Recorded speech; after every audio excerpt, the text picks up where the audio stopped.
Beberapa saat saya ikut salah satu aplikasi ta'aruf. Gimana sih aplikasi ta'aruf itu? Dan orang tersebut mengajak saya ta'aruf. Oke.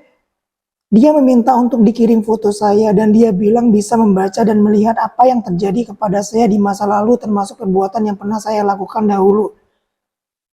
Bullshit, yaitu bohong.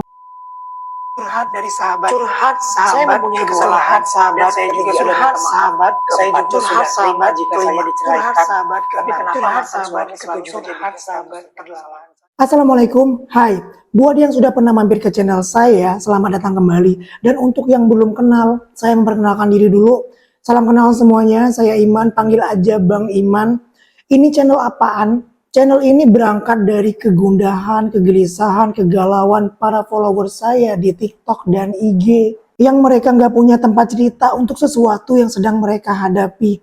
Nah, buat teman-teman yang baru gabung ya, yang baru masuk ke channel ini, kalian boleh DM kalau misalnya mau curhat. Tapi pastikan dulu kalian nggak ada lagi tempat untuk cerita. Jadi kalau misalnya masih ada orang-orang dekat di kalian, cerita dulu ke mereka tuh, baru ke saya. Kalau nggak ada, baru boleh. Dan untuk identitas kalian itu saya rahasiakan biar kita fokus ke masalahnya bukan ke orangnya. Penonton-penonton juga fokusnya ke masalah bukan ke orangnya. Gak usah berlama-lama, kita langsung mulai aja di curhat pertama ya. Ini dari ya namanya rahasia kan. Kita sebut aja namanya Desi. Assalamualaikum Pak Ustadz. Waalaikumsalam warahmatullahi wabarakatuh. Saya bukan Ustadz ya, Desi panggil Bang Iman aja ya. Saya seorang janda sudah sekitar 4 tahun dan saya pernah berbuat zina dengan mantan-mantan saya dahulu. Oke, tetapi akhir-akhir ini saya sadar telah salah melangkah, akhirnya saya menjauhi perbuatan tersebut. Alhamdulillah, barakallah. Allah itu mencintai orang yang bertobat ya. Allah itu sangat mencintai orang yang bertobat. Terhadap orang yang bertobat, Allah itu sama kayak seorang musafir yang lagi di padang pasir panas gersang terus bekalnya hilang. Udah dicari kemana-mana, udah kelaparan, udah kehausan, udah putus asa, ketemu bekalnya. Gimana tuh senengnya? Nah Allah itu sesenang itu sama orang-orang yang bertaubat. Jadi teman-teman, bertobatlah kalau misalnya lagi pernah melakukan apapun ya. Ayo kita sama-sama taubat. Saya lanjutin, beberapa saat saya ikut salah satu aplikasi ta'aruf. Gimana sih aplikasi ta'aruf itu? Dan orang tersebut mengajak saya ta'aruf. Oke. Dia meminta untuk dikirim foto saya dan dia bilang bisa membaca dan melihat apa yang terjadi kepada saya di masa lalu termasuk perbuatan yang pernah saya lakukan dahulu. Bullshit, ya itu bohong. Dia itu bohong. Itu bohong ya. Aduh. Dia pembohong ya, ini udah ketahuan ya dia pembohong. Bohong lo, siapa lo? Dia bilang harus wakafkan Al-Quran sebanyak syarat untuk membersihkan diri. Dia bilang harus mewakafkan Al-Quran sebagai syarat untuk membersihkan diri. Dia bilang harus 400 pieces wakafnya dan dia memaksa banget untuk harus wakafnya melalui dia. Modus penipuan, ya penipuan tuh udah jelas tuh. Ada orang begini, itu penipuan ya, saya kasih tahu itu penipuan tuh. Dari dia bisa ngelihat masa lalu dan masa depan itu. Bahkan saya diminta untuk bernazar untuk mewakafkan Al-Quran tersebut. Gak usah bernazar. Jangan mudah-mudah bernazar ya untuk siapapun ya kalian, jangan mudah-mudah bernazar. Dia bilang di dalam diri saya banyak sekali jin dasim yang bersembayang. Dia itu jin, di dalam diri dia itu jin ya. Kalau misalnya dia bisa melihat yang dulu-dulu itu dia dikasih tahu informasinya oleh jin yang ngelihat kamu di masa lalu. Tuh, dia itu dekat sama jin. Dia itu yang masukkan jin. Mana tadi? Sampai mana tadi? Oke, saya kemudian bilang sama ustadz tersebut, dia bukan ustadz. Apakah boleh saya cari tempat lain untuk menyalurkan nazar saya bukan melalui ustadz tersebut? Dia sepertinya kesal dan bilang kalau saya dipengaruhi oleh jin oleh jin dasim dan dia memutuskan untuk tidak melanjutkan ta'arufnya. Bodoh amat, nggak mau udah nggak mau ya, bodoh amat. Tuh dia pinter ya dia nyari duit. Dia sepertinya kesal. Oke, udah tadi. Oke, apakah saya salah Pak Ustadz? Apakah saya salah Pak Ustadz jika saya merasa harus mawas diri? Enggak salah lah. Karena belum apa-apa dia sudah manggil saya dengan sebutan sayang. Kan?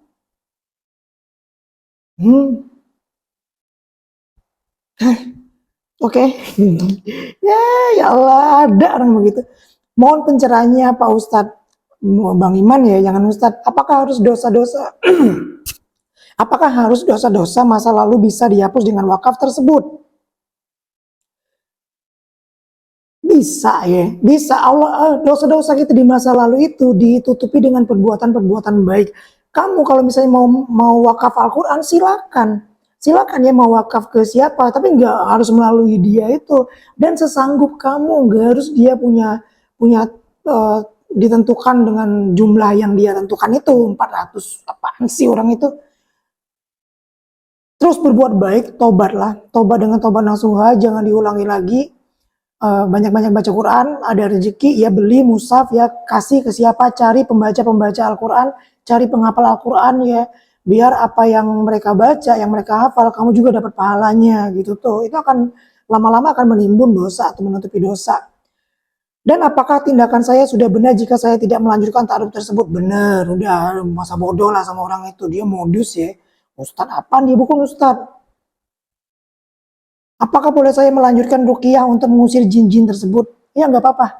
Nggak apa-apa. Kalau misalnya kamu merasa, jadi ada teman-teman ya, ada indikasi ketika seseorang itu dia kena gangguan jin.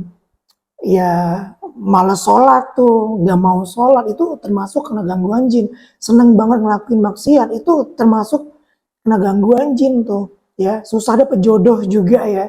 Untuk hal itu kalian bisa cari praktisi ruqyah yang lebih mengerti itu ya. Ruqyah syariah ya. Gitu tuh. Jadi Desi, begitu ya, kamu udah bener ya, jangan percaya lagi, jangan mudah-mudah lagi. Dan untuk ta'aruf ya, saya kerasa nggak perlu ikut-ikut aplikasi ta'aruf segala macam begitu ya, itu banyak orang-orang penipu di sana. Kamu lihat, kamu cari di teman-teman kamu, ada teman-teman kamu yang baik, yang kamu nilai baik, minta cariin dia tuh, atau saudara kamu, ya, atau saudara kamu atau siapa, coba dong cariin, kalau ada laki-laki baik, bolehlah dikenalin ke aku. Gitu ya cara ini, taruh tuh nggak usah masuk aplikasi apa, minta dikenalin sama orang, atau ketika kamu melihat seorang lelaki yang kamu dapati dia itu orangnya baik banget, ya udah tawarin diri untuk menjadi istri, ditolak ya nggak apa-apa. Menawarkan diri untuk menjadi seorang istri itu nggak terhina. Gitu ya Desi. Ya sampai itu nih, udah habis ya curhatnya. Saya akan lanjut ke curhat yang lain. Jadi teman-teman ya Allah. Hati-hati kalian yang wanita ya, yang perempuan, yang janda-janda nih. Hati-hati ya, janda-janda itu lebih dipandang, saya mohon maaf ya. Saya ini pembela janda ya. Kalian boleh lihat di TikTok saya itu membela janda biar mereka itu nggak dianggap remeh sama orang. Itu salah satu tuh orang tadi itu yang mengaku ustadz tadi yang ngajak ta'aruf tadi. Kita lanjut ke curhatan nomor 2. Saya ngopi dulu. Ngopi dulu ya, santai aja. Alhamdulillah. Assalamualaikum warahmatullahi wabarakatuh. Waalaikumsalam warahmatullahi wabarakatuh. Mohon maaf sebelumnya curhatan saya mungkin panjang. Selain saya bingung harus mulai dari mana biar jelas juga nantinya. Ya, saya maafin. Uh, Kita sebut saja namanya siapa ya enaknya? Dewi udah tuh di TikTok saya tuh. Uh, uh, uh, Marimar. Ya, Marimar aja. Kurang lebih 7 tahun yang lalu saya menikah secara agama dengan seorang duda anak 2. Saya sendiri pun janda anak 1. Ini janda ya, dua-duanya janda yang curhat ke saya nih. Sebelumnya saya 10 tahun menjadi single parent, agak lama ya. Perkenalan saya dengan dia singkat sekitar 2 bulan. Dia ngajak saya menikah dikarenakan katanya dia tidak mau berbuat dosa atau mengundang fitnah. Bagus. Dengan berpacaran, ya nggak mau mengundang fitnah dengan berpacaran lama. Berpacaran sebentar dan lama sama-sama ada fitnah ya, dan yang lama itu berpotensi untuk melakukan hal-hal yang diinginkan. Apalagi mengingat status kita masing-masing apalagi mengingat status kita masing-masing, saya sangat tersentuh dengan pernyataan dia. Ya, oke. Awalnya saya memang belum menaruh rasa, tapi dari yang saya dan keluarga saya lihat, dia selalu memperlihatkan kepada kami ibadahnya bagus. Dia tidak pernah meninggalkan sholat 5 waktu. Oke, bagus. Bahkan tak jarang dia mengajak saya sholat ketika pacaran. Kalau sholat sendiri-sendiri, iya ya, kamu sholat nih, sana. Sholat. Tapi kalau misalnya sholat berdua, imam-imaman, makmum-makmuman, dia meyakinkan saya bahwa dia sangat ingin membimbing saya untuk kembali dengan dekat dengan Allah dan agama. Makanya dia sangat ingin menjadi imam untuk saya, suami maksudnya ya. Saya akui bahwa ketika itu saya bukan wanita yang taat, apalagi soleha. Waktu itu saya bekerja di perusahaan swasta dengan posisi yang alhamdulillah lumayan bagus. Dan saya juga ada job site sebagai model untuk beberapa salon high class. Dan dia sendiri yang saya tahu punya usaha laundry milik sendiri dan sampingan driver online dengan mobil milik sendiri. Alhamdulillah. Dia pun mengatakan kalau latar belakang pendidikan dia selain pendidikan formal S1, dia juga lulusan pesantren yang cukup terkenal di Jawa. Oke, ini kayak kalau kita lihat ini pasti ada ini. Kita lihat. Dengan semua latar belakang tersebut, akhirnya saya meyakinkan diri dan keluarga saya untuk menerima ajakan menikah. Terlebih saya mengingat pesan almarhum kakak saya yang sewaktu hidupnya dialah pengganti ayah saya. Karena ayah saya sudah meninggal ketika saya berusia 4 tahun. Almarhum kakak saya berpesan kalau saya menikah lagi, utamakan laki-laki yang baik ibadahnya dan ilmu agamanya, agar bisa menjadi imam yang baik untuk saya dan keluarga. Ya, itu benar tuh pesannya. Kami pun akhirnya menikah secara agama lebih dahulu. Dia berjanji akan menikahi secara sipil kemudian hari setelah semuanya siap. Dalam arti stabil ekonomi dan lain-lain. Jangan mau ya untuk kalian yang perempuan, ini udah kayaknya udah terlanjur ya. Tapi untuk kalian yang perempuan apalagi yang janda, jangan mau diajak nikah sirih. Ya, ajak nikah ya bener-bener nikah tercatat dan nikah itu nggak harus nunggu finansial bagus ke KUA gratis kecuali hari libur tuh bayar baru kalau hari kerja itu gratis jadi nikah itu untuk mengurus surat-surat itu nggak perlu duit banyak. Jangan mau diajak nikah siri. Mana tadi mana oke. Tetapi sebulan setelah menikah semuanya mulai terbuka kan. Mohon maaf sebelumnya di sini saya tidak bermaksud membuka aibnya. Oke, saya juga nggak tahu siapa dia. Kita ngambil pelajarannya di sini dan kamu juga saya nggak tahu siapa. Dan keluarganya membuka aibnya dan keluarganya. Saya hanya ingin berkata sebenar-benarnya agar saya bisa mendapat solusi yang benar. Oke, sebulan setelah menikah perangai buruknya mulai terlihat. Yang awal sebelum menikah dia berjanji akan tetap tinggal di rumah saya agar kami bisa menjaga ibu saya dan anak saya dari pernikahan pertama saya. Ibu saya sudah tua selama ini, saya yang membiayai hidup ibu saya dan anak saya. Tapi pada kenyataannya saya harus tinggal di rumahnya, yang dimana di sana saya harus tinggal satu atap bersama seluruh keluarga besarnya dengan 3 saudaranya yang semuanya sudah berkeluarga dan punya anak. Hindari ya hindarilah yang begitu ya. Maksudnya uh, kalau ada lebih dari satu kepala rumah tangga di suatu rumah itu rawan cekcok tuh. Rawan cekcok ya pisah tuh. Jadi enak, hidupnya enak tuh. Oke. Saya diminta untuk berhenti kerja agar bisa membantu suami di laundry. Karena niat saya dari awal memang ingin memperbaiki diri, ingin menjadi wanita yang lebih baik, dan ingin mengabdi terhadap suami agar mendapat ridhonya. Bagus niatnya, tapi saya menuruti perintah suami untuk membantunya di laundry dan keluar kerja. Tapi kenyataannya saya bukan hanya membantu di laundry, justru saya yang mengerjakan semua sendiri dari pagi jam 7. Mencuci, setrika, packing, dan lain-lain saya kerjakan sendiri sampai jam 10 tanpa sedikit pun dia membantu. Maaf semenjak menikah dia tidak melakukan pekerjaannya lagi. Menjadi driver online pun hanya sesekali kalau dia mau. Ya driver online lagi sepi ya. Saya punya teman driver online dari sepi. Tapi bukan alasan itu nggak keluar rumah tuh. sehari-harinya dia hanya tidur-tiduran sambil tak berhenti main HP. Nah ini nih.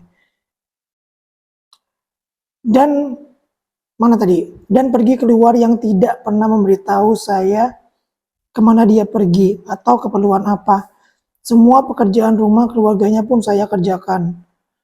Untuk keperluan apapun keluarganya meminta bantuan saya. Saya ikhlas melakukan semuanya selagi saya masih sanggup. Pada awalnya keluarganya sangat baik di depan saya, terlebih ayah mertua saya. Saya pun sangat menghormati dan menyayangi ibu dan ayah mertua saya. Terlebih ayah mertua saya, mengingat saya sudah ditinggal ayah saya dari kecil. Saya sudah menganggap mereka orang tua saya sendiri. Terlebih ayah mertua saya menderita sakit jantung komplikasi gula. Saya sangat ikhlas dan justru merasa sudah menjadi kewajiban saya merawatnya. Makanya ketika mereka meminta saya yang merawatnya secara rutin dan intens ke rumah sakit dan lain-lain, saya dengan senang hati melakukannya, merawatnya sebaik mungkin semampu saya. Bagus ya, tapi ini nggak mungkin orang curhat ke saya kalau nggak ada konflik di sana ya. Kita terusin ceritanya. Karena saya harus tinggal di rumah, karena saya harus tinggal di rumahnya, saya meninggalkan ibu dan anak saya. Kenapa ditinggal? Saya hanya sempat menengok mereka seminggu sekali, bahkan lama-kelamaan sebulan sekali. Kenapa begitu? Karena kesibukan saya mengurus laundry dan keluarga suami. Hasil dari laundry yang saya kerjakan diperuntukkan untuk membayar cicilan hutang suami di bank. Dan juga angsuran mobil yang ternyata kredit juga milik keluarganya, bukan milik suami pribadi. Saya hanya bisa menyisihkan sedikit untuk anak saya. Anak saya dan ibu saya terabaikan sampai anak saya putus sekolah. Sampai anak saya putus sekolah. Sedangkan saya mengurus anak-anaknya dengan baik. Ya Allah, sampai sekarang saya belum bisa memaafkan diri saya sendiri. Tapi enggak juga. Kamu harus tahu kamu salah tuh.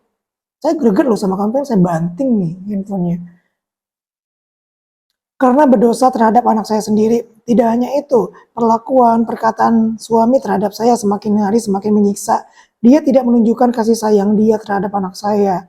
Dia tidak menunjukkan hormat dia terhadap ibu saya, apalagi kakak saya. Dia berselingkuh juga, bahkan tidak dengan satu wanita. Nanti kita bahas ya, nah sekarang lah, teman-teman gini ya, orang yang paham agama, ini kan banyak kalimat percuma paham agama tapi kelakuannya ini dia itu bukan paham agama, dia itu banyak tahu tentang agama tapi dia nggak paham. Kalau misalnya orang paham, maka apa yang dilakukan tindakan dia itu sesuai dengan yang dia ketahui gitu ya. Jadi dilihat tuh untuk sholat, misalnya orang sholat, kalian mendapatkan seorang laki yang rajin sholat, tanya ke masjid di tempat dia tinggal. Dia sholat itu sejak dari kapan? Apakah sejak kenal kalian? Itu modus tuh kalau sejak kenal kalian. Biasanya. Perkataan sunnah itu semakin mana tadi? Awalnya saya pura-pura tidak tahu kelakuan dia, tapi akhirnya anaknya sendiri yang berbicara terhadap saya. Bunda, emang bunda nggak pernah buka-buka HP ayah apa? Isi chat ayah sama cewek-cewek semua di semua sosmed, WA, IG, dan FB pakai sayang-sayangan semua bun. Bunda nggak marah. Itu agak pinter ya anaknya ngomporin. Anaknya umur berapa sih? Kalau udah gede kayak ngomporin ya. Tapi masih kecil itu sih kayaknya. Anak-anaknya memang menyayangi saya, ya sih kelihatan itu dia masih kecil kayaknya nih. Anak-anaknya memang menyayangi saya karena saya memperlakukan dan menyayangi mereka seperti anak kandung saya sendiri. Meski anak saya tidak diperlakukan sama oleh suami. Oke. Sebenarnya saya sudah sering kali memergoki chatan dia dengan wanita-wanita di HP-nya. Bahkan beberapa ada yang berstatus istri orang. Dia kerap kali merayu mereka dengan kata-kata dan janji-janji manis hanya untuk mendapatkan keuntungan pribadinya. Keuntungan pribadi. Bahkan ada satu chatan yang isinya mengatakan bahwa saya hanyalah karyawan di laundry, bukan istrinya. Setiap kali saya mencoba membicarakan itu, itu semua, dia marah, mencaci maki saya dengan kata-kata yang sangat tidak pantas dan sangat menyakitkan, menghina fisik dan masa lalu saya, dan selalu berujung dia memukuli saya. Kalau udah main tangan ya, itu wajib ditinggalkan. Ditinggalkan, nggak apa-apa minta cerai. Nggak apa-apa menggugat cerai ya. Udah main tangan, udah begitu-begitu, selingkuh lagi. Dia selalu memasukkan kata-kata ke dalam pikiran saya bahwa saya harusnya bersyukur. Bahwa saya harusnya bersyukur dan beruntung dinikahi dia karena dengan kelebihan dia punya apa sih ini? Dinikahi dia karena dengan kelebihan yang dia punya, dia memilih saya untuk dinikahi yang hanya seorang janda dengan banyak kekurangan dan masa lalu yang kurang baik. Sombong amat. Dan dia berkata selama tidak tidur atau berhubungan intim dengan wanita-wanita tersebut, itu tidak bisa dikatakan selingkuh. Gue cuma cacat-cacatan emang mesra, cuma ketemu makan dan lain-lain, gak sampai tidur. Lu gak usah masalahin, kalau gak kuat lu silakan pergi dari hidup gue. Ya udah pergi. Ada begitu ya, saya nggak tahu ya ini cerita real apa enggak. Tapi dia rela nulis panjang-panjang begini. Dan jangan pernah injakan lagi kaki lu di rumah gue. Ya udah pergilah. Pada awalnya saya selalu memendam sendiri, menahan semua rasa sakit lahir dan batin. Kenapa ditahan-tahan? Kalau itu udah toksik banget ya. Lahir batin saya sendiri. Oke. Semakin saya menangis, semakin dia memperlakukan saya seperti saya bukan istrinya. Dia rekam saya dalam keadaan yang tidak layak dan hina. Pikiran saya kemana-mana nih. Oke, beberapa kali saya berpikir untuk mengakhiri hidup saya. Janganlah, ada anakmu ya, dan bunuh diri itu bukan penyelesaian. Tapi pada saat itu saya juga takut dan malu untuk menyandang status janda lagi. Gak apa-apa, kalian menjadi janda 2 kali. Kalau misalnya kalian di suami kedua mendapatkan suami yang toksik ya, dan ini banyak salah paham nih di konten saya sebelumnya. Mereka misalnya ada seorang janda, dia jadi janda bercerai karena suaminya itu toksik, suka mabuk segala macem. Ya itu mungkin coba diselidiki di masa lalu, bagaimana cara kita menyelidiki seorang laki-laki gitu tuh. Jangan tersinggung. Mana tadi? Janda lagi, setelah mencoba untuk bertahan, ditambah ayah mertua saya yang sakit, setiap kali badan saya biru-biru ditanya anak saya ini kenapa bun tangannya atau kakinya, saya bilang jatuh kepentok. Ya sama anak, ya ditutupin sama anak ya, tapi jangan bertahan lah. Kalau sama orang-orang lain, sama orang tuanya, mertua kamu, ceritain lah, minta perlindungan. Saya terus memohon dan berdoa kepada Allah agar saya diberi kekuatan kesabaran.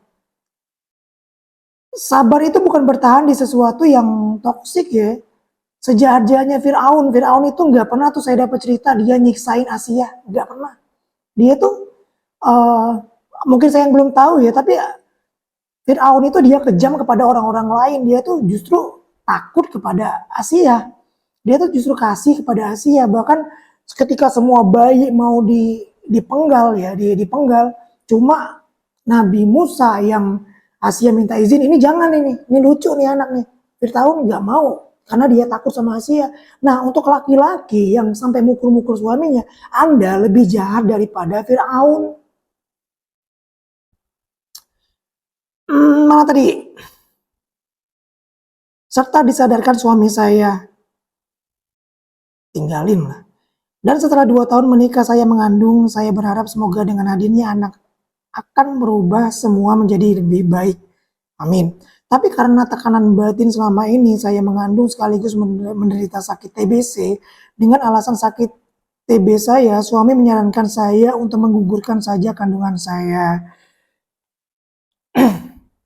Fir'aun lebih jahat dari Fir'aun. Tuh kan, itu kayak Fir'aun tuh, udahlah dia menyiksa istrinya sendiri, nyuruh bunuh anaknya sendiri, itu lebih dari Fir'aun. Ya, yang memutuskan anak itu dilahirkan atau enggak itu dokter, bukan orang-orang biasa.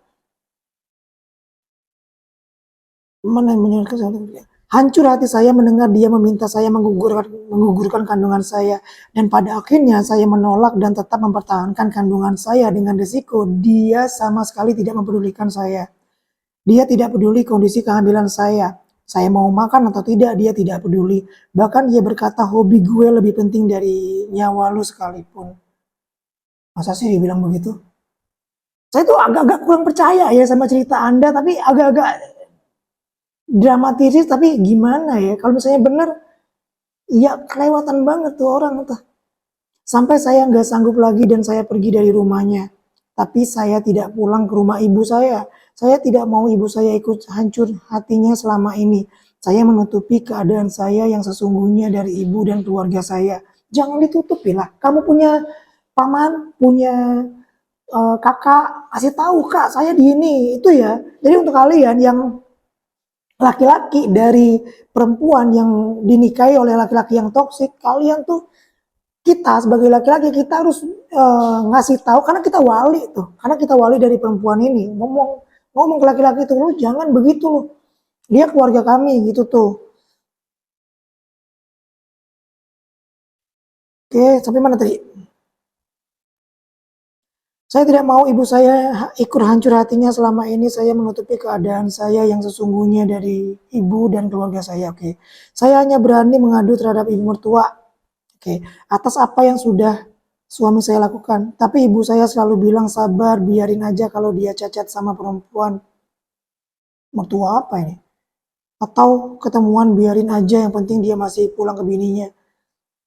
Untuk siapapun ya, yang emak-emak laki-laki marahin tuh anak tuh, kalau misalnya anak-anaknya nakal begitu ya dimarahin lah. Kalau kamu kuat kamu jalani, kalau kamu kuat kamu jalani, kalau nggak kuat ya jangan dipaksain. Ya benar, itu benar sih bagian itu. Itu yang selalu ibu mertua saya sampaikan, benar dia. Dan ketika saya kabur, dia mencari-cari saya sampai saya dilarikan ke IGD karena kondisi saya sudah lemah. Kamu lari kemana sih? Di RS dia memohon maaf, memohon saya pulang, dan ayahnya juga sampai menangis memohon saya pulang. Saya luluh setelah 5 hari dirawat di rumah sakit, saya kembali pulang ke rumahnya. Kenapa? Kenapa pulang? Suami memang berperilaku baik, tapi itu hanya sementara kan? Dia kembali melakukan hal-hal yang sangat bertolak belakang dengan latar belakang dia lulusan pesantren dan mengerti ilmu agama. Dia nggak mengerti, saya kasih tahu lagi ya, itu nggak mengerti, dia itu tahu, sekedar tahu, tapi nggak mengerti, dia nggak paham. Kalau dia mengerti, paham, nggak mungkin dia begitu. Bahkan dia selalu sholat di ujung waktu, tuh kan, itu nggak ngerti namanya. Dia dengan sengaja menceritakan kemesraan kemaksiatan dia dulu dengan mantannya dengan rasa bangga tanpa rasa malu. Tuh, berarti dia punya masa lalu yang buruk juga dong, bukan kamu aja yang punya masa lalu buruk, dia juga. Dia juga selalu membandingkan dia dengan wanita-wanita lain yang dia kagumi, bahkan fisik saya selalu dibandingkan dengan artis-artis muda. Bandingin balik aja fisik dia sama artis-artis itu, kayak apa Korea tuh kalah pasti. Ya Allah, ya Allah, nggak usah ya membanding-bandingkan begitu. Dan ini juga untuk rumah tangga ya, ini keharmonisan rumah tangga, nggak usah memuji orang lain di depan istri atau di depan suami, itu jangan. Ditambah lagi keluarganya mulai menunjuk ketidaksukaan terhadap saya. Oke, kecuali ayah mertua saya, hanya dia yang selalu membela dan mendukung saya. Alhamdulillah masih ada yang dukung ya. Tapi kamu masih di sana itu loh. Ketika kandungan saya 4 bulan, kembali dia menyiksa batin dan fisik saya. Saya diseret, dijepit di pintu. Kamu diseret, terus dijepit di pintu. Hampir diseret di tangga. Kalau ayah mertua dan ibu mertua tidak menghalangi. Oke. Kejadian seperti itu terus terjadi sampai keluarga saya curiga kenapa fisik saya berubah drastis. Saya tetap menutupi meski saya sadar seorang ibu pasti tahu kalau anaknya tidak baik-baik saja. Lapor polisi lah. Lapor polisi lah. Greget saya ini lihat cerita kamu ini, baca ini. Sampai akhirnya saya melahirkan anak laki-laki yang harus masuk NICU karena kondisi saya yang stres dan tertekan berpengaruh terhadap pernapasan paru-paru anak kami. Setelah anak kami lahir, beberapa waktu kami membaik. Sikap dia sedikit melunak. Dan seperti biasa, hanya sementara. Saya kembali mendapati dia selingkuh. Parahnya dengan 3 wanita sekaligus. Oh, bisa. Dia seganteng apa sih bisa 3 wanita sekaligus dalam waktu yang bersamaan? Yeah. Ganteng ya dia orangnya ya. Dan bahkan dengan lebih parah lagi, 2 diantaranya tetangga kami sendiri, hanya berselang 3 rumah. Suaminya nggak tahu, suami tetangganya nggak tahu. Dan ketiganya berstatus istri orang. Kan? Itu. Kalau misalnya gadis-gadis atau janda itu jarang mau ya sama ini. Walaupun ada yang gadis jarang banget, tapi janda masih ada yang mau sama suami orang. Tapi kalau istri orang sampai itu, kayaknya ganteng banget dia ini. Saya mengetahui tepat di hari ulang tahun, Allah membuka semuanya. Nggak ada hubungan sama ulang tahun sih sebenarnya. Ya Allah membuka di hari itu aja. Akun Google dia tersangkut di HP saya. Semua foto-foto perselingkuhan dan percakapan dia yang kurang senonoh terbuka semua. Astagfirullah, waktu itu bayi saya baru berumur 3 bulan. Saya minum dulu ya, saya dulu.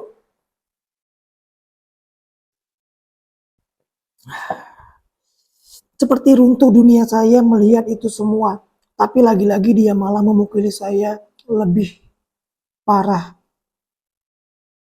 Dijalankan saya, kenapa kamu masih di situ?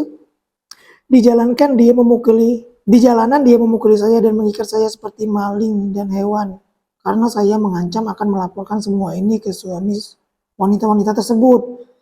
Oh, kamu diikat dia.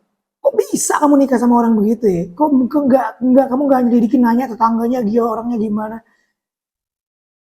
Sampai ngikat. Saya jadinya kayak dramatis banget cerita kamu. Tapi saya mohon maaf ya. Kalau misalnya cerita kamu ini benar, itu hidup kamu parah banget. Tapi kalau misalnya cerita kamu ini itu fiktif, itu dosanya kamu tanggung sendiri ya. Kamu mau ngabisin waktu saya nih.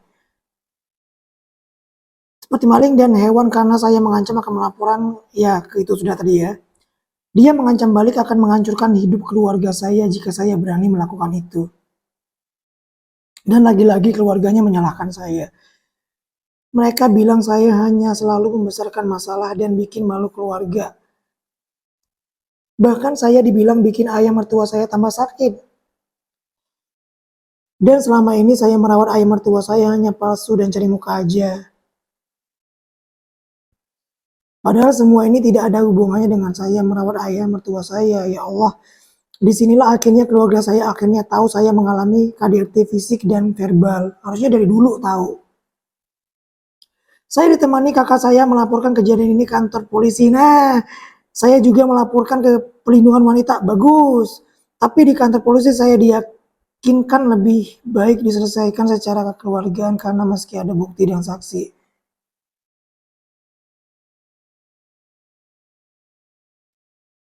Tetap akan keluar biaya banyak apalagi. Ya itu ya, ini bukan di Indonesia ya. Ini cerita di luar angkasa ya. Jadi polisi-polisi di luar angkasa, nggak ada di polisi di luar angkasa, di luar Indonesia Konoha. Jadi mau kalian bener, sama kayak saya ada cerita ya. Ada orang kemalingan motor, kemalingannya di rumah saya tuh. Motornya ketemu. Pas ngurus-ngurusnya itu dia yang punya motor harus bayar tuh.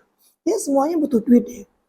Saya waktu tinggal di Konoha, bukan di Indonesia, saya waktu tinggal di Konoha. Oke,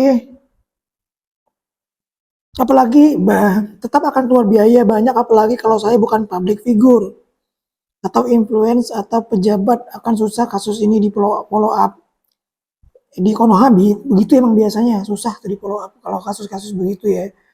Kecuali banyak yang ngadu. Tapi itu oknum ya, itu oknum. Tapi banyakkan oknum, ya itu oknum memang. Itu oknum ya, ada polisi yang baik. Saya ada teman-teman saya ada yang polisi dan Masya Allah dia orangnya baik banget. Dia anti sama yang begitu-begitu. Di perlindungan wanita pun tidak ada respon balik. Akhirnya saya kembali hanya bisa bersimpuh di sajadah. Mengadukan semua ini kepada Allah. Oke, ibu saya pun hanya menangis dan berkata serahkan semuanya pada Allah. Tapi hati saya sangat sakit dan hancur, rasanya saya ingin mati saja saat itu. Jangan. Kalau saya tidak ada keluarga yang selalu menjaga dan mengeluhkan saya. Oke. Jadi gini, saya ingin mati saja saat itu kalau saja tidak ada keluarga yang selalu menjaga dan menguatkan saya. 1 bulan dari kejadian itu, anak saya sakit, dia tidak mau minum ASI, susu, dan terus menangis sampai akhirnya dirawat. Dan saat dirawat, suami dan ibu mertua tahu-tahu datang dan ingin membawa berobat anak saya ke tempat lain. Entah apa rencana Allah. Saya dengan tidak berdaya hanya terdiam dan mengikuti mereka. Sampai anak saya sehat, saya kembali pulang ke rumahnya. Ayah mertua menangis memohon saya memaafkan suami. Mertua memohon saya ada di sisinya. Anaknya itu yang minta maaf, ya. Mertua memohon saya ada di sisinya sampai akhir hayatnya. Hati saya nggak kuat. Dia kan ada anak-anak yang lain tuh. Ada anak-anak kandungnya. Nggak kuat melihat ayah mertua saya sampai memohon seperti apa? Tapi kok nggak bisa nih?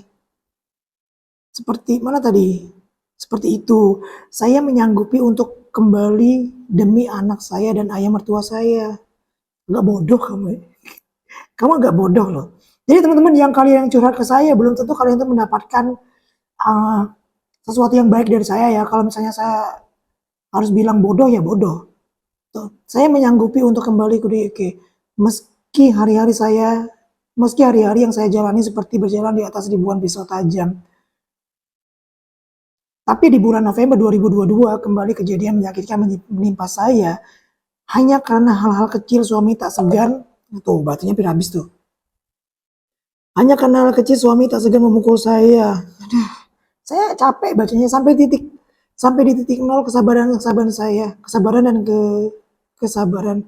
Sampai di titik kesabaran dan kesabaran saya berteriak minta tolong ketika dia ingin membenturkan kepala saya ke tembok. Dari dulu mestinya. Kakak laki-lakinya datang kaget dan bertanya, ngapain teriak-teriak? Lah, ngapain teriak-teriak bikin malu? Saya hanya bilang saya dipukuli lagi dan kakaknya bilang, kan bisa lari ke bawah, nggak usah pakai teriak bikin malu keluarga. Kakaknya bener tuh, kan kamu bisa lari keluar dari rumah itu.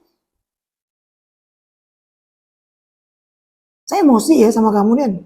Beneran deh, Nian itu bahasa Palembang ya, Nian. Beneran. Dari situ saya memutuskan untuk mengakhiri semua ini, saya harus pergi dari sana. Bagus. Saya memohon maaf sebesar-besarnya kepada mertua saya karena saya tidak bisa menepati janji saya untuk bertahan. Bukan urusan kamu, dia punya anak-anak. Kembali ayah mertua saya menangis dan memohon, tapi saya tidak sanggup lagi. Ya, ibu mertua dan yang lainnya hanya memandang saya sinis. Pandang sinis balik. Dan kesal karena menurut mereka saya hanya buat keluarga mereka malu dan bikin ayah mertua saya bersedih. Tapi saya tetap pulang Sebulan saya pulang, suami tidak pernah ada itikat baik atau menafkahi anaknya. Selama ini pun dia tidak menafkahi saya secara materi.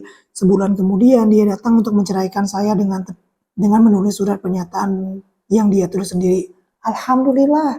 Nah ini boleh dirayain ya, itu boleh dirayain.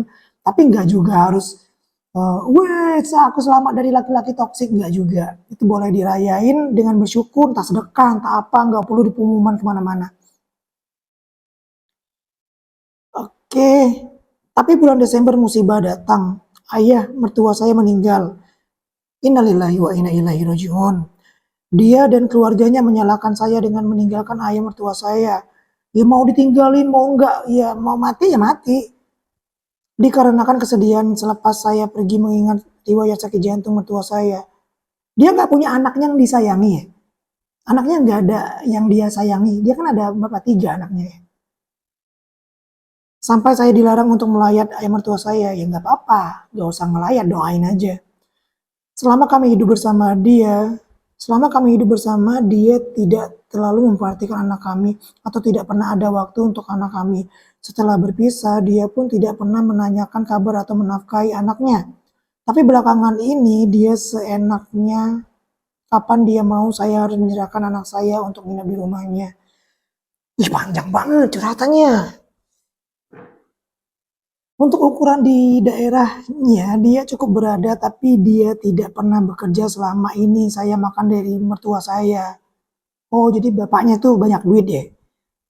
Dan selepas pisah, dia hanya memberi anaknya untuk jajan kalau anak saya diperbolehkan nginep di rumahnya. Oke, untuk masalah rezeki anak saya percaya dan saya, kalian tolong ya, untuk kalian yang curhat, kalian nulis itu gimana caranya biar saya mudah bacanya ya, agak tersiksa saya nulis baca tulisan begini. Untuk masalah rezeki anak saya percaya dan saya yakin diri saya bahwa Allah yakinkan diri saya bahwa Allah sudah mengatur semuanya dengan baik. Ya emang. Yang ingin saya tanyakan, baru masuk ke pertanyaannya. 1. Berdosakah saya karena tidak menepati janji saya terhadap ayah mertua saya untuk dapat bertahan sampai akhir? Enggak.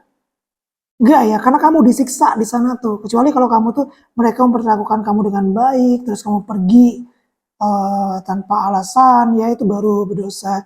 Dan benarkah karena kesalahan saya pergi hingga menyebabkan ayah mertua saya meninggal? Enggak. Sebenarnya dia mati karena anaknya sendiri, ya. Anaknya toksik sehingga anaknya toksik. Dia menyiksa kamu sehingga kamu pergi itu. Jadi sebenarnya kronologinya dia mati karena anaknya sendiri. Itu. 2. Berdosakah saya menyimpan kebencian, amarah, dendam di hati saya karena perlakuan yang saya terima selama ini? Ali bin Abi Thalib pernah bilang, menyimpan dendam itu sama kayak kita menelan racun, meminum racun, tapi berharap orang lain yang mati. Toto, ya. Berdosakah saya tidak bisa atau belum bisa memaafkan ayah dan anak saya dan keluarganya? Saya sudah memohon selalu dalam sujud agar hati saya dilemburkan, disembuhkan rasa sakit saya agar saya bisa memaafkan. Tapi sampai saat ini saya sangat sulit. Memaafkan itu butuh pelatihan ya, butuh melatih untuk memaafkan itu. Jadi gimana ya? Semakin besar kesalahan orang ke kita, memang akan semakin sulit kita memaafkannya. Tapi semakin kita bisa memaafkannya, Allah itu akan memaafkan kesalahan-kesalahan kita tuh. Allah akan memaafkan kesalahan-kesalahan kita. Ya, kalau kita bisa memaafkan orang yang salahnya gede banget ke kita, Allah tuh kagum sama kita tuh. Karena kita itu nggak maaf tapi bisa maafin. Nah, kesalahan-kesalahan kita itu diampuni sama Allah. Ayatnya ada, saya lupa. Ya, ayatnya ada, saya lupa. Pokoknya ujung ayatnya itu yang tahu ya boleh ya. Apakah kamu tidak mau jika Allah memaafkanmu? Ujungnya begitu tuh. 3. Berdosakah saya ingin memutuskan silaturahmi dan komunikasi dengan mereka? Karena setiap kali melihat dan berkomunikasi dengan mantan suami dan keluarganya, hati saya sangat sesak. Dan semua teringat lagi kejadian-kejadian yang sangat menyiksa saya. Sehingga hari-hari yang saya jalani sekarang sangat menyiksa saya. Untuk hal-hal yang penting, misalnya untuk anak kamu, boleh kamu untuk komunikasi, selain itu nggak usah, nggak ada urusan lagi. 4. Saya merasa menjadi orang munafik karena demi anak saya berusaha tetap bersikap baik. Enggak, itu enggak munafik ya, itu enggak munafik. Kamu tuh sedang melatih diri untuk menjadi orang baik, menjadi orang yang pemaaf banget. Merasa sakit, karena demi anak saya berusaha tetap bersikap baik dan menghormati mereka, tapi di dalam hati saya penuh rasa sakit, benci, dan dendam. Berdosakah saya ingin pergi menjauh dari mereka, tapi dengan begitu anak saya pun akan terputus komunikasinya dengan ayahnya. Itu juga ya masalahnya ya, kalau dipisahin sama bapaknya, tapi bapaknya begitu deh. Untuk hal-hal begitu, biasanya di pengadilan itu mereka tahu hak asuh itu ke siapa, biasanya ke kamu, nggak apa-apa pisah dulu, nanti gede dia akan ketemu lagi. Tapi saya melakukan ini juga demi perlindungan anak saya, mengingat mantan suami sering memukul saya di hadapan anak kami. Oke, saya mana sih tadi? Tetapi saya melakukan ini juga demi perkembangan psikis anak saya. Iya, nggak apa-apa.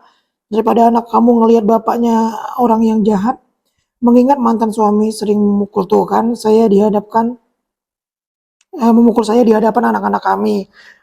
Dan ada keponakan kami yang serumah juga kerap ditangkap polisi karena kekerasan senjata tajam dan minuman terlarang. Ya, jauhkan anakmu dari rumah itu bahaya ya, rumah itu toksik. Saya mohon pendapat dan saran, saat ini saya benar-benar tertekan dan depresi. Oke, semua yang saya katakan demi Allah adalah kejadian yang sesungguhnya. Tuh kan sampai kamu bilang begitu pun, saya ada rasa-rasa kayaknya ini karang-karangan ya. Semua yang saya katakan demi Allah adalah kejadian sesungguhnya. Ya saya turut prihatin ya kalau misalnya itu kejadian sesungguhnya. Dan insya Allah saya berbaik sangka kamu bukan seorang pembohong, kamu lagi menceritakan yang sesungguhnya. Tapi kok ada cerita begitu ya? Uh, Tanpa niat membuka aib, saya hanya takut langkah dan keputusan yang saya ambil adalah dosa, tapi saya juga takut kalau saya tidak dapat lagi bertahan dengan semua tekanan ini. Tinggalin. Untuk laki-laki yang sampai mukul itu gak wajib dipertahankan pernikahan seperti itu. Jadi bercerai itu juga ibadah loh. Bercerai itu juga ibadah. Kalau di dalam pernikahan itu mudaratnya lebih banyak. Jadi bercerai itu ibadah. Yang perceraian yang Allah benci itu perceraian yang selek-selek atau apa namanya beda pendapat yang begitu-begitu tuh terus jadinya cerai gara-gara atau lagi diuji dengan ekonomi itu jadinya cerai itu Allah benci yang begitu. Mohon maaf jika terlalu panjang, iya panjang banget. Makanya paling makin kesini ya yang curhat-curhat ke DM TikTok saya atau IG saya itu makin panjang curhatannya. Mohon maaf jika terlalu panjang dan saya sangat berterima kasih atas kesediaan wadah dan waktunya. Ya, sama-sama ya. Siapa tadi namanya? Sampai lupa saya nama kamu tuh. Oh, Marimar. Marimar. Aw. Wassalamualaikum warahmatullahi wabarakatuh. Waalaikumsalam warahmatullahi wabarakatuh. Ya, itu ya teman-teman. Silakan kalian komentar di bawah. Kalian bisa ambil pelajaran apa dari cerita dari Marimar ini.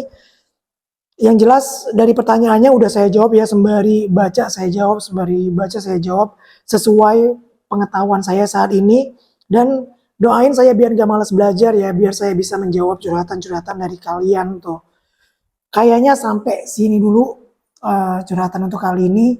Dukung saya untuk biar channel ini berkembang. Jadi kalian subscribe, like, share ya. Apalagi ada masalah-masalah yang harusnya kalian bilang, oh ini kayaknya orang banyak harus tahu nih, kalian share aja, like, nyalain loncengnya, karena ada banyak banget masih list-list orang-orang yang curhat ke saya, yang akan saya lanjut di konten-konten berikutnya. Sekian, sampai sini dulu, semoga kalian sehat ya, sehat semuanya, sehat imannya, sehat mentalnya, sehat badannya, dan sehat finansialnya, gitu ya. Saya pamit, wassalamualaikum warahmatullahi wabarakatuh.